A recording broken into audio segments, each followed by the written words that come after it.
Example number 5.11। देखिए question क्या है, समझिए पहले क्वेश्चन को अच्छे से। लिखा है कि एक शुद्धालंबित धरण जिसका प्रभावी पाठ 4.5 मीटर है, इसका परिच्छेद 300 mm गुणे 500 mm है। यही तरह ना कह रहा है कि इस पर 40 किलो न्यूटन का यूडियो लोड लग रहा है और कंक्रीट का ग्रेड M20 है और इस्पात का ग्रेड FI 415 है। कह रहा है कि यदि आवश्यक हो तो धरण में तनन और संपीड़न इस्पात की गणना करिए। अब देखिएगा, तनन इस्पात तो गणना करना ही करना है, टेंसाइल रेनफोर्समेंट लगेगा। ये कह रहा है कि ज़रूरी हो ना तब इसको डबली बनाइए। ठीक है, क्वेश्चन क्या कह रहा है कि इतने इतने का माप है, कह रहा है कि एक बीम है जिसकी लंबाई कितनी है 4.5 मीटर। कह रहा है कि बीम की चौड़ाई कितना है 300 mm। ये कह रहा है ना, बीम का चौड़ाई कह रहा है 300 mm है तथा गहराई कितना है कैपिटल D 500। और कह रहा है कि इस पर यूडियल लोड कितने का लग रहा है 40 किलो न्यूटन प्रति मीटर का, है ना। कंक्रीट का ग्रेड यानी M20 ग्रेड है और FI 415। तो FC का कितना हो जाएगा 20 न्यूटन प्रति mm²। अभिलाक्षिक सामर्थ्य है FY यानी यील्ड स्ट्रेस कितना हो जाएगा 415 न्यूटन प्रति mm²। यही तो है कि नहीं। अब समझिएगा, अब FCK जो है, FCK को FCC भी कहते हैं, हम आगे देखेंगे। अब देखिए क्या कह रहा है कि इसमें आप रेनफोर्समेंट ज्ञात करिए। अब बताइए, ये जो बीम है इसका सिंगली रेनफोर्स्ड बीम तो होगा ही होगा, यानी सिंगली ज्ञात करने के लिए नहीं कर रहा है। जो कह रहा है कि सिंगली तो आपको ज्ञात करना ही करना है, यदि आवश्यक हो तब क्या ज्ञात करिए आप डबली के लिए ज्ञात करिए, यदि आवश्यक हो तब, है ना। तो अब समझिएगा, अब देखिए इधर देखिए आदित्य, हम डबली कब बनाए थे, हम डबली रेनफोर्समेंट कब बनाए थे। देखिए सिंगली था, इसका अधिकतम ताकत निकाले थे हम सबसे पहले, सिंगली का अधिकतम ताकत निकाले थे MOR लिमिट, यही तो निकाले थे। और क्या देखे थे कि एक आया था आपका बेंडिंग मोमेंट अल्टीमेट। जब बेंडिंग मोमेंट अल्टीमेट अधिक था मोमेंट ऑफ रेजिस्टेंस लिमिट से, तभी तो हम डबली बनाए थे, है कि नहीं।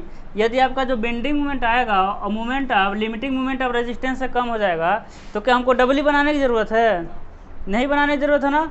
मेरा किससे काम चल जाएगा, सिंगली से काम चल जाएगा, है कि नहीं। तो आपको समझ आया होगा। सबसे पहले हम क्या ज्ञात करेंगे कि उस पर बेंडिंग, हाँ कहिए।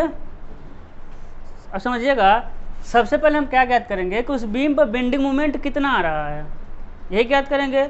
उसके बाद क्या ज्ञात करेंगे हम कि इस बीम का स्ट्रेंथ कितना है, यानी लिमिटिंग मोमेंट ऑफ रेजिस्टेंस निकालेंगे, है कि नहीं आसान। अब समझिएगा, अब बेंडिंग मोमेंट निकालने के लिए सबसे पहले क्या करना पड़ेगा, सबसे पहले निकालेंगे हम लोड यानी कैपिटल W।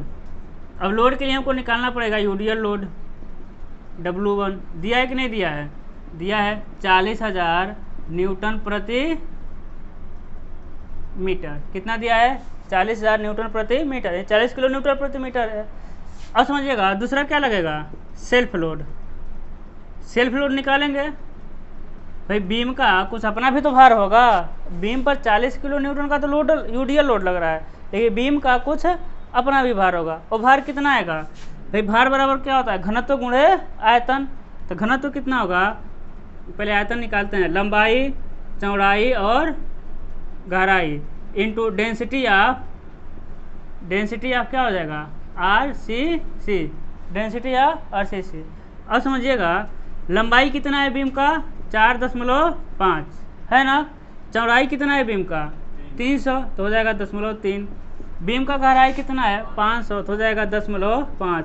और RCC का डेंसिटी कितना होता है बताइए, आपका MCQ का क्वेश्चन आएगा। RCC का घनत्व कितना होता है 25,000 न्यूटन प्रति मीटर क्यूब। अब समझिएगा 25,000 न्यूटन प्रति मीटर क्यूब। अब एक चीज़ यहाँ समझिए, इसका डायमेंशन किस में आएगा मीटर में, इसका भी डायमेंशन कितने में आएगा मीटर में, इसका भी किस में आएगा मीटर में। मीटर क्यूब से मीटर क्यूब क्या हो जाएगा कट जाएगा, बचेगा आपका न्यूटन में। लोड किस में आएगा न्यूटन में, लेकिन लोड ऊपर लोड कैसे निकाले हम न्यूटन प्रति मीटर में, ऊपर का लोड कैसे निकाले हैं पर मीटर में। तो यहाँ लंबाई का मान 4.5 न रख के क्या रखेंगे हम 1 रखेंगे, क्या रखेंगे 1। और समझिएगा क्यों, अब कैलकुलेट करिए बताइए कितना आ रहा है अभी समझ आएगा, बताइए कितना आ रहा। अक्ल से बिना कैलकुलेटर का मत आइएगा, फिर नहीं सुनना है कैलकुलेटर नहीं। बताइए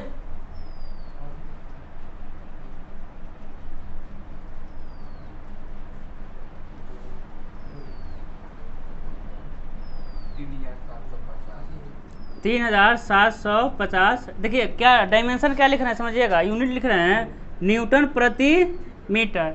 यानी समझिएगा ये जो आपका बीम था ना, बीम कितना लंबा है 4.5 मीटर है ना, कितना लंबा है 4.5।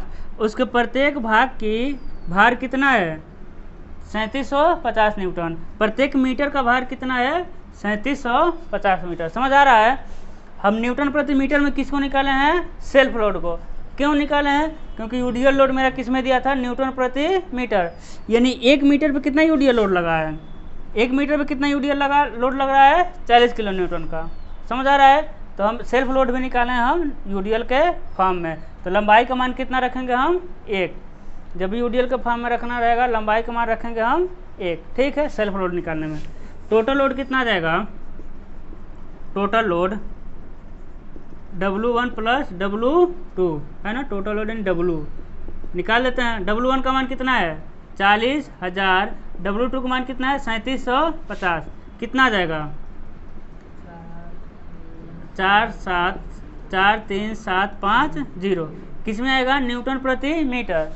अब समझिएगा हम लोड को क्या करते हैं, जब हम डिजाइन करते हैं तो लोड को क्या करते हैं, हम बढ़ा के लेते हैं और क्या करते हैं उसके सामर्थ्य को घटा के लेते हैं। कैसे घटाते हैं, फैक्टर ऑफ सेफ्टी से गुणा करके। बढ़ाते कैसे हैं, फैक्टर ऑफ सेफ्टी से गुणा करके। तो लिखेंगे हम फैक्टर्ड लोड यानी W गुणे 1.5, इसे हम दिखाएंगे फैक्टर्ड लोड को WD से। ठीक है, या फिर WU भी लिख सकते हैं। क्या हो जाएगा 43750 गुणे 1.5 कितना आ रहा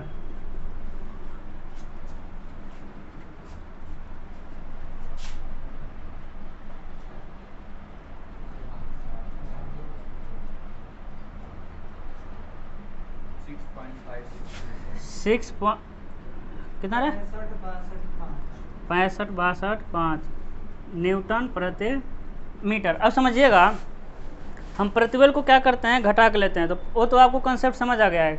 जब प्रतिबल को घटाते हैं तो किस तरह सामर्थ्य को कम दिखाता है ना। सामर्थ्य आपका लोड लगेगा 200 न्यूटन लोड वहन कर लेगा, लेकिन दिखाएगा हो कि 50-60 वहन करेगा। अब यहाँ कंसेप्ट समझिएगा, इस पे लोड आ रहा था 43 किलो न्यूटन का। कितने का लोड आ रहा था 43 का, लेकिन हम क्या माने हैं कि इस पे लोड कितने का आ रहा है 65 का। अब बताइए मेरा स्ट्रक्चर कितना सेफ हो रहा है कि नहीं हो रहा है। सामर्थ्य को घटा के ले रहे हैं, जबकि लोड को क्या कर रहे हैं हम बढ़ा के ले रहे हैं। लोड को बढ़ा के मान रहे हैं कितना ज़्यादा लोड लग रहा है। समझ आ रहा है। तो अब डिज़ाइन करेंगे तो वही कर रहे हैं कि 1 मंजिले के लिए आप डिज़ाइन करेंगे 2-3 मंजिला भी बन जाएगा तो कोई दिक्कत नहीं है।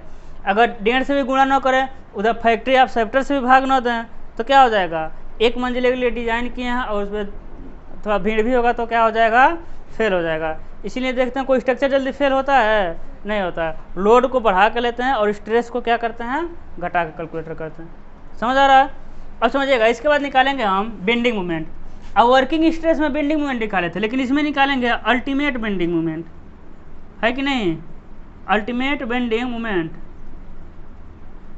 या फिर इसे हम कहते हैं factored bending moment. Factored bending moment क्या हो जाएगा WD L²/8। ये तो पता ही है, जब किसी बीम पे सिंपली सपोर्टेड बीम पे यूडीएल लोड लगा रहता है WL²/8 होता है। WD का मान कितना है 65,625 गुणे L का मान कितना है 4.5 का स्क्वायर/8 कितना आ रहा है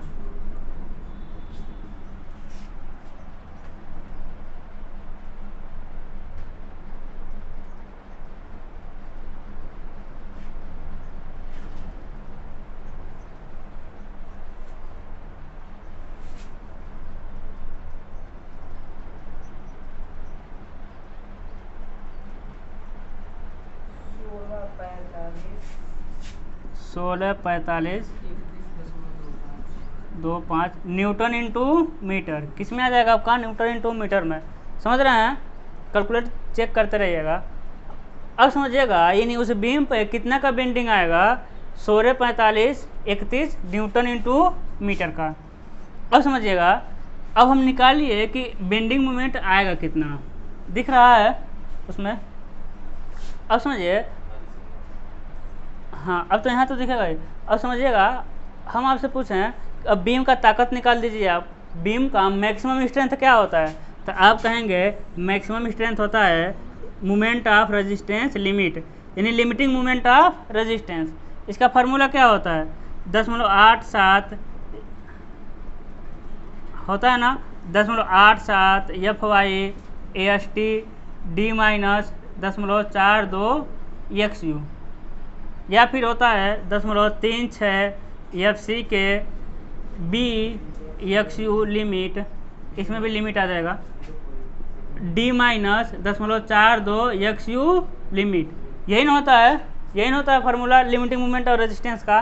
तो नीचे वाला फार्मूला लगा पाएंगे आप, नीचे वाला तो लगा नहीं पाएंगे क्योंकि EST तो आपको पता ही नहीं है, EST तो पूछ ही रहा है कि नहीं, तो नीचे वाला फार्मूला नहीं लगा पाएंगे। हम moment limiting moment of resistance निकालेंगे इस फार्मूले से। अब समझिएगा 10.36 का मान 10.36, FCK का मान कितना है 20, FCK का मान कितना है 20, B का मान कितना है 300 यानी 10.3। अब XU लिमिट क्या निकालना हमको, XU लिमिट आप याद करिए, FI 415 के लिए XU लिमिट कितना होता है 10.48 स्मॉल d होता है कि नहीं होता है, 10.48 स्मॉल d, ठीक है। तो XU लिमिट की जगह रख दें, इसको रख दे रहे हैं 10.48 इंटू d माइनस 10.42 गुणे 10.48 इंटू d, ठीक है। XU लिमिट क्या होता है 10.48 इंटू d। अब समझिएगा कितना हो जाएगा 10.36 गुणे 20 गुणे 10.3 गुणे 10.48 गुणे d का मान कितना है, देखिए तो, देखिए इसको mm में कर देते हैं, 300 mm रखते हैं, सब mm में ये 300.48। अब समझिएगा कुल गहराई कितना दिया है 500, तो हम ले रहे हैं 470, ले लें कोई दिक्कत, 470 mm। स्मार्टली कितना ले रहे हैं 470, 30 mm क्या ले लिए इफेक्टिव कवर, ठीक है,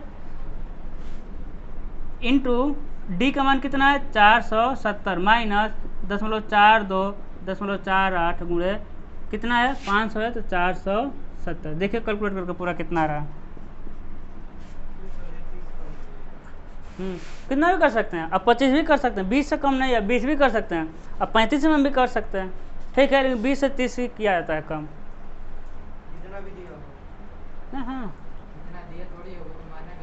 हाँ मैंने गहराई कितना भी दिया होगा, बीम में सिर्फ सिंपली सपोर्टेड बीम में, स्लैब में तो 15 mm ही कम करते हैं। हाँ रुकिए तो, टेक्निकल टीम रुकिए उसको, देखिए कितना आ जाएगा आपका 18, 28, 56, 84, 9 न्यूटन इंटू mm, क्योंकि पूरा वैल्यू किस में रखे हैं हम mm में रखे हैं, दिख रहा है सब। चलिए बताइए, एक देखिए तो डाटा एक कितना आ रहा है बताइए, बेंडिंग मोमेंट 16 कितना आ रहा है बताइए तो, 16, 61, 13, 28 न्यूटन इंटू mm है ना, तो हो जाएगा आपका गुणे 10/3 न्यूटन इंटू mm है ना, तो हो जाएगा आपका 16, 61, 13, 280 न्यूटन इंटू mm, ठीक है। अब समझिएगा आप, अब समझिए हम देख लेते हैं, क्या देखेंगे हम बेंडिंग मोमेंट अल्टीमेट, और क्या देखेंगे मोमेंट ऑफ रेजिस्टेंस लिमिटिंग, है ना, इनमें से दोनों में से अधिक कौन है, ठीक है। तो ऐसा करते हैं हम लोग, इसको किलो न्यूटन में चेंज कर लेते हैं। समझिएगा क्या कर लेंगे, 1, 2, 3, 4, 5, 6 यानी 182 किलो न्यूटन इंटू मीटर लिख सकते हैं, है ना, क्या लिख सकते हैं 182 किलो न्यूटन इंटू मीटर। इसको क्या लिख सकते हैं, इसको लिख सकते हैं हम 6 देख लेंगे, 1, 2, 3, 4, 5, 6 166 किलो न्यूटन इंटू मीटर। अब बताइएगा यानी लिमिटिंग बेंडिंग मोमेंट कितना आ रहा है, लिमिटिंग बेंडिंग मोमेंट आ रहा है आपका कितना आ रहा है 166, जबकि उसकी स्ट्रेंथ कितनी आ रही है 182। कौन अधिक है आपका, बीम का ताकत क्या है, अधिक है, स्ट्रेंथ बीम का क्या है, अधिक है। चलिए बताइए क्या इसमें डबली रेनफोर्स बनाना पड़ेगा, इसमें डबली की ज़रूरत है नहीं, क्योंकि जो लोड आ रहा है वो कौन ले रहा है, मेरा सिंगली ही ले रहा है। 166 किलो न्यूटन इंटू मीटर का बेंडिंग मूवमेंट आ रहा है, जबकि मेरा सिंगली रेनफोर्स कंक्रीट बीम का मैक्सिमम स्ट्रेंथ कितना आ रहा है, 182 किलो न्यूटन इंटू मीटर, ये खुद ले लेगा, है ना। तो डबली रेनफोर्समेंट बनाने की आवश्यकता नहीं है। जब डबली रेनफोर्समेंट बनाने की आवश्यकता नहीं है तो कंप्रेशन रेनफोर्समेंट ज्ञात करने की भी ज़रूरत नहीं पड़ेगी। सिर्फ हमको क्या ज्ञात करना पड़ेगा, एरिया ऑफ टेंसाइल रेनफोर्समेंट, है ना। क्या ज्ञात करेंगे, एरिया ऑफ टेंसाइल रेनफोर्समेंट।